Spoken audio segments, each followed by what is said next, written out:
There is a river in France, the Loire. It glides through valleys of breathtaking beauty, past castles that seem spun from fairy tales.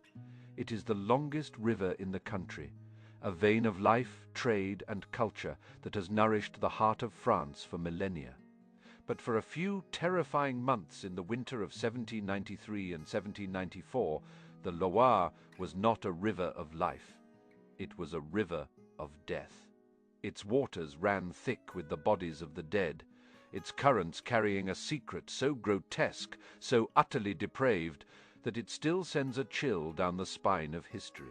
In the revolutionary city of Nantes, the Loire became a gaping maw, a liquid cemetery, and the architects of this horror gave their most sadistic invention a name. A perversion of life's most sacred union. They called it, with blackest irony, le mariage républicain, the Republican marriage. This is not a story of love, but of its absolute inversion. It's a story of how a revolution born from the ideals of liberty, equality, and fraternity could descend into a paranoid bloodbath, and how, in one corner of the fractured nation, that bloodbath took on a uniquely horrifying form. It is the story of men and women bound together not by vows of devotion, but by ropes of execution, stripped naked, tied face to face in a final, forced embrace, and hurled into the freezing water to die. A priest and a nun, a nobleman and a peasant girl, two strangers united, only in their final, terrifying moments. This was the Republican marriage, the ultimate expression of a revolution that had begun to devour its own soul, a ghastly ritual performed on the altar of a new, bloodthirsty god called the Republic. To understand how such an atrocity could even be conceived, we must journey back to the heart of the storm, the French Revolution. The year 1789 had cracked the world open. The Bastille fell, and with it the edifice of the ancient Raphaelgeim, a world of absolute monarchy and aristocratic privilege. The air thrummed with a new, intoxicating vocabulary: citizen, nation, rights. For a moment, it seemed as if a new dawn for humanity was breaking. Libet fe, fraternit fe was not just a slogan, it was a promise, a creed for a remade world. But revolutions are seldom clean, and they are never simple. The promise of dawn quickly gave way to the blood-red glare of conflict. The King, Louis XVI, was a prisoner of the revolution before he was its victim. Foreign powers, the monarchies of Europe, looked on in horror and saw a contagion they had to stamp out. War erupted on France's borders within its borders. Civil war simmered. The initial unity fractured into bitter, warring factions. The moderate Girondins, who had dreamed of a constitutional monarchy, found themselves outmaneuvered and eventually outlawed by the more radical Jacobins, led by men like Maximilien Robespierre for the Jacobins. The revolution was a fragile, sacred entity surrounded by enemies, both foreign and domestic. To protect it, any measure was justified. The survival of the Republic was the supreme law, and it demanded a baptism of blood. By 1793, this paranoia had been institutionalized. The Committee of Public Safety became the de facto government of France, a 12-man dictatorship ruling by decree. To enforce their will, they unleashed the reign of terror. The law of suspects, passed in September of that year, was a charter for mass paranoia. It declared that anyone who, by their conduct, associations, comments, or writings, had shown themselves to be supporters of tyranny or federalism, and thus enemies of liberty, could be arrested. It was a net so wide it could catch anyone. A careless word, a noble ancestor, a complaint about the price of bread, any of these could be a death sentence. The guillotine, the national razor, became the symbol of the age, its blade rising and falling with terrifying rhythm in the public squares of Paris and across the provinces. It was meant to be a humane, egalitarian form of death. In reality, it was an instrument of political terror, culling supposed enemies with industrial efficiency. Yet, even against this backdrop of state-sanctioned slaughter, what happened in the western city of Nantes stands apart. For Nantes was not just a revolutionary city, it was a city on the front line of a brutal civil war. Just to its south lay the region of the Vendée.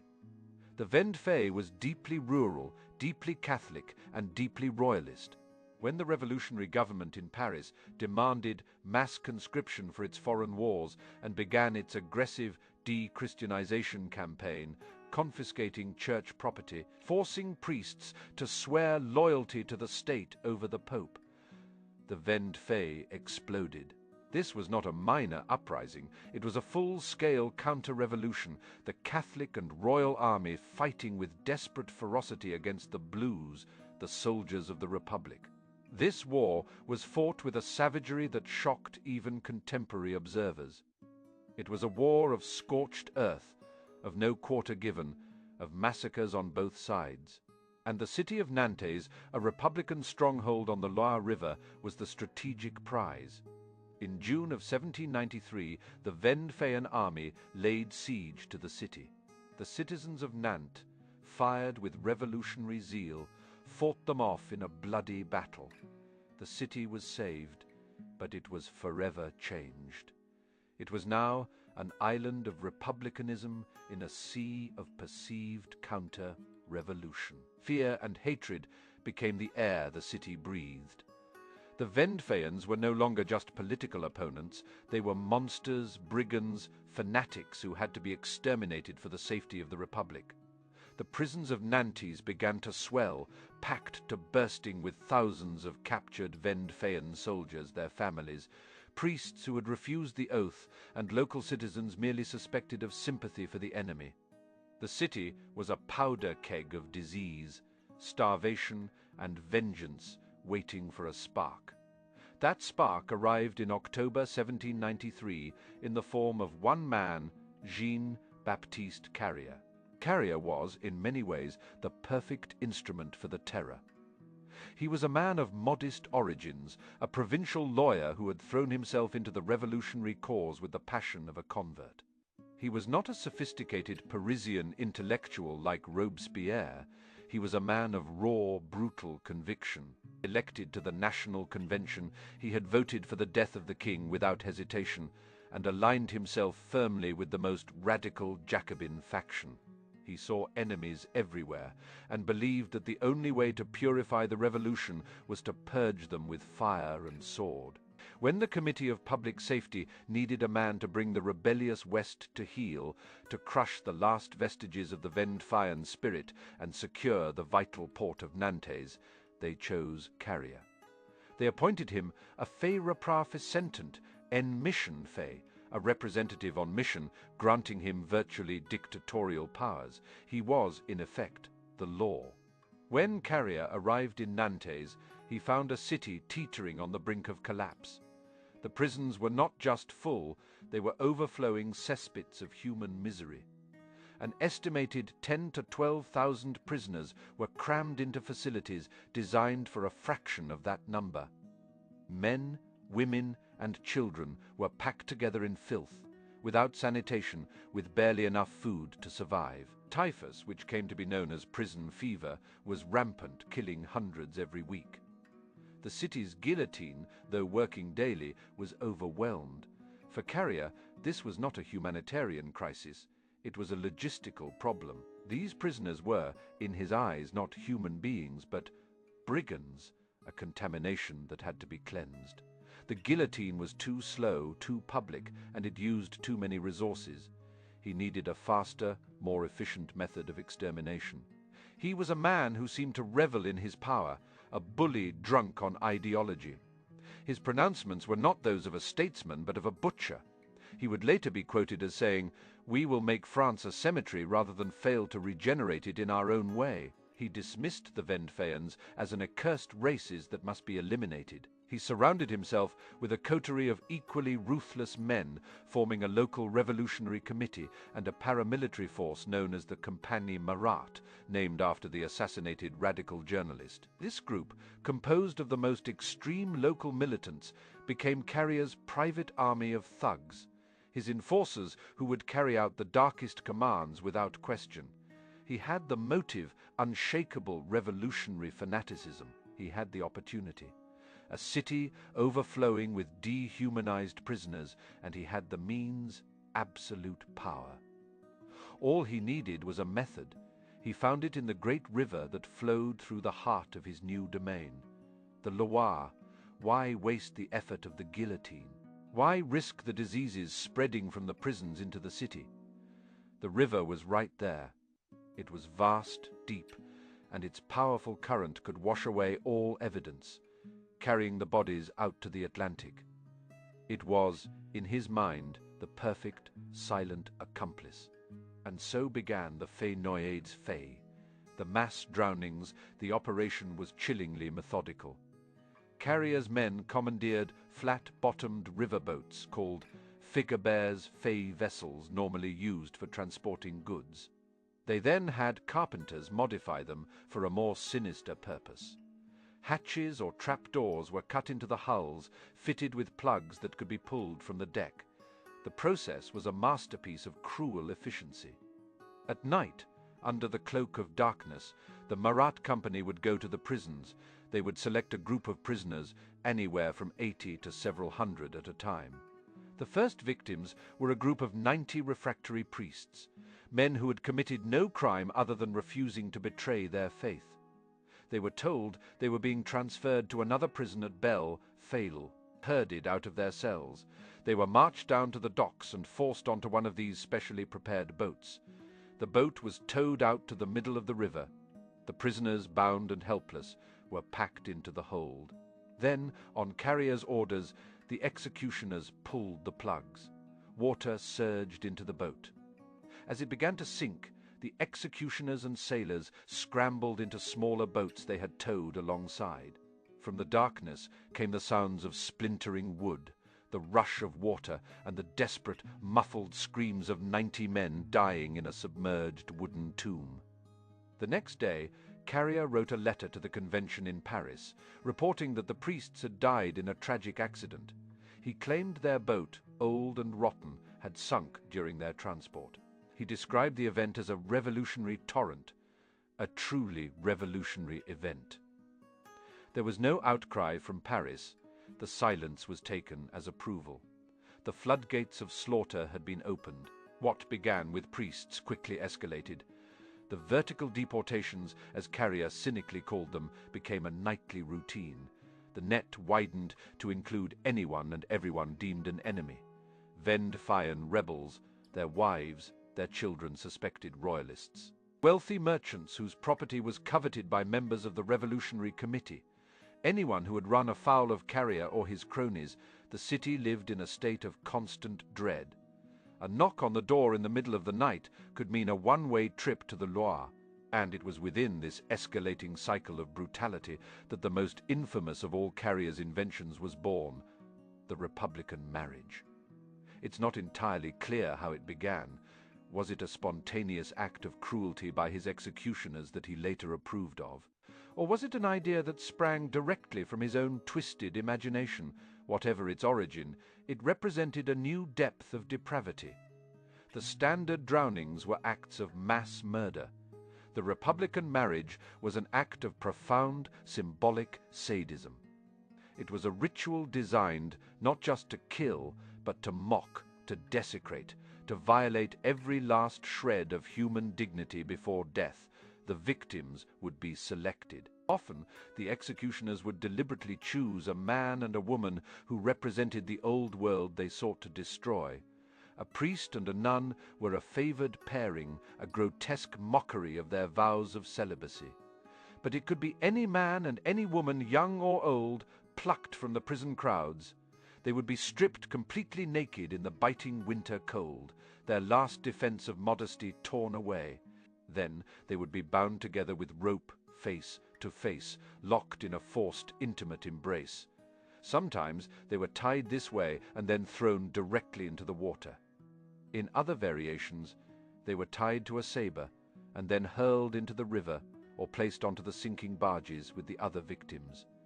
Imagine the sheer terror, the humiliation, the icy shock of the water, the desperate, impossible struggle against the ropes that bound you to another dying soul, pulling you both under into the black, silent depths. This wasn't just execution, it was a theatrical performance of cruelty, a final act of psychological torture. The name itself, the Republican marriage, was the ultimate act of nihilism. It took the concept of marriage, a sacrament of life, love, and union, and twisted it into a ceremony of death, hatred, and violation. It was a statement. The new republic will not just destroy its enemies, it will defile the very symbols they hold sacred. The bond of holy matrimony is replaced by the bond of execution. The promise of "till death do us part" is perversely fulfilled in the very moment of death itself. For Carrier and his followers, this was the ultimate revolutionary act, erasing the past, not just by killing its representatives, but by desecrating its rituals. The river itself became a scene from a nightmare. The sheer number of victims meant that secrecy was impossible. The people of Nantes knew what was happening. They heard the screams carried on the night wind. Fishermen downstream would pull up their nets to find them filled with human bodies. Corpses washed up along the riverbanks for miles, bloated and disfigured. The water became so polluted with decaying flesh that the municipality had to issue a decree forbidding the drinking of river water. The Loire was no longer a river. It was, as one historian called it, the national bathtub, a place of grim and constant ablution. Eyewitness accounts from Carrier's subsequent trial paint a horrifying picture. Guillaume, Franfeot's Lanec, a doctor and the uncle of the inventor of the stethoscope, testified to the horror. He spoke of the cruelties that made nature shudder. Other witnesses described the executioners. The Marat Company making sport of their victims, joking and singing as they sent hundreds to their deaths. They spoke of the river's surface being covered with the clothes of the drowned and the constant presence of scavenging birds. They described children being drowned, sometimes separately, sometimes with their parents. One of the most horrific accounts claimed that 2 young children were offered to a local citizen to save, but the man refused. And so the executioners threw them into the Loire like 2 kittens. How many died in the Fenoyades? We will never know for certain. The records were deliberately obscured, but historians' estimates range from as low as 2,000 to as high as 9,000 people drowned in the Loire during that single winter. The majority were victims of the mass drownings on the barges. The Republican marriage, while the most infamous, was a more specific, ritualistic form of murder, likely accounting for a smaller but no less horrific number of the total dead. It was the symbol, the signature act of Carrier's reign of terror in Nantes. It was an act so extreme, so beyond the pale, that its story began to leak out, carried by horrified witnesses and those who had managed to escape. Even in the paranoid frenzy of revolutionary Paris, where the tumbrils rolled daily to the guillotine, the tales from Nantes were shocking. The scale of the slaughter, and particularly the sadistic nature of the Republican marriages, began to cause unease Robespierre himself. The incorruptible was a Puritan. He believed the terror was a tool to forge a republic of virtue. The kind of debauched, arbitrary cruelty practiced by Carrier did not fit this vision. It was chaotic, corrupt, and it threatened to discredit the entire revolutionary project. Carrier's enemies in Paris, and even some of his former allies, began to see him as a liability. His own arrogance contributed to his downfall. He boasted of his revolutionary torrent, showing little remorse and a great deal of pride in his work. In February of 1794, the Committee of Public Safety had seen enough. Jean-Baptiste Carrier was recalled to Paris. His departure did not immediately end the horror. The system he had created continued for a time under its own momentum, but the political winds in France were shifting. By the summer of 1794, the Republic's military situation had improved. The foreign threats were receding, and the major internal rebellions had been crushed. The justification for the extreme measures of the Terror was beginning to wear thin. Robespierre, increasingly isolated and paranoid, tried to launch one last purge, but his opponent struck first. On the 9th of Thermidor, the 27th of July, 1794. Robespierre and his key allies were arrested. The next day, they met the same fate they had delivered to so many others. The guillotine, the reign of terror, was over. The period that followed, known as the Thermidorian reaction, was a time of reckoning. The new government, seeking to distance itself from the excesses of the Jacobins, needed scapegoats. And there was no better scapegoat than the man whose name had become synonymous with the worst atrocities of the Terror, Jean-Baptiste Carrier, the proconsul of Nantes. He was arrested in September 1794. His trial became a sensation. It was a public airing of the horrors that had been perpetrated in the name of the Republic. For weeks, a parade of witnesses from Nantes came forward to testify. Doctors, city officials, survivors, and even some of Carrier's former accomplices, hoping to save their own skins, painted a devastating picture of his rule. They described the sinking boats, the nightly marches to the river, the rampant corruption of his revolutionary committee, and, of course, the sadistic ritual of the Republican marriage. Carrier's defense was a mixture of denial, blame, shifting, and justification. He claimed he knew nothing of the drownings, that they were the unauthorized work of his subordinates. When that failed, he argued that his actions, however harsh, had been necessary to save the Republic from the Vendéen threat. He insisted he was merely following the spirit, if not the letter, of the decrees from the convention in Paris. "Everything is guilty here," he declared in court, "even the president's bell." He tried to implicate the entire government, arguing that if he was a monster, then they had all been monsters alongside him. His defense was futile. The evidence was too overwhelming, the public outcry too great. The Thermidorian government needed to prove that the Terror was an aberration, the work of a few evil men, not the inevitable outcome of the revolution itself. Carrier was the perfect villain for this new narrative. On the 16th of December, 1794, Jean-Baptiste Carrier was found guilty of mass murder and sentenced to death. A little over a year after he had arrived in Nantes as its all-powerful master, he was taken to the Place de Grève in Paris, the same square where so many of the Terror's victims had died, and was executed by the guillotine. What, then, is the legacy of this dark episode?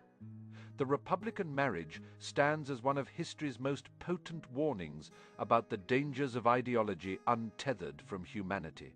It demonstrates how easily the noble language of revolution, of liberty, purity, and the greater good, can be used to justify the most barbaric acts. The victims in the Loire were not killed because they were criminals in any traditional sense. They were killed because they had been designated as other. They were brigands, fanatics, enemies of the people. Once you strip a group of their humanity through language, it becomes chillingly easy to strip them of their lives. Carrier was not an anomaly. He was an archetype. He was the fanatical bureaucrat who sees people not as individuals with lives, loves, and fears, but as categories, as obstacles, as numbers in a ledger of death. The Republican marriage was the logical endpoint of this world view, a world where human connection is so devalued that its most profound symbol can be twisted into an instrument of state-sponsored murder. Today, the Loire River flows peacefully again through Nantes. Tourists ride boats on its calm surface, admiring the city skyline. It is a beautiful river, full of life, but for those who know its history, it is impossible not to see the ghosts. It is impossible not to imagine the darkness beneath the shimmering surface. not to hear the faint, lingering echo of screams carried on the winter wind. The Republican marriage is a reminder that the line between civilization and barbarism is terrifyingly thin, and that the most monstrous acts are often committed by ordinary people who have convinced themselves they are building a better world. It is a story not just about the French Revolution, but about the dark potential that lies dormant within any society, in any era, waiting for the right mixture of fear, hatred, and absolute power to be unleashed. The river keeps its secrets, but history must not. For the memory of those who were forcibly wedded to death in its icy embrace is a lesson that we can never afford to forget.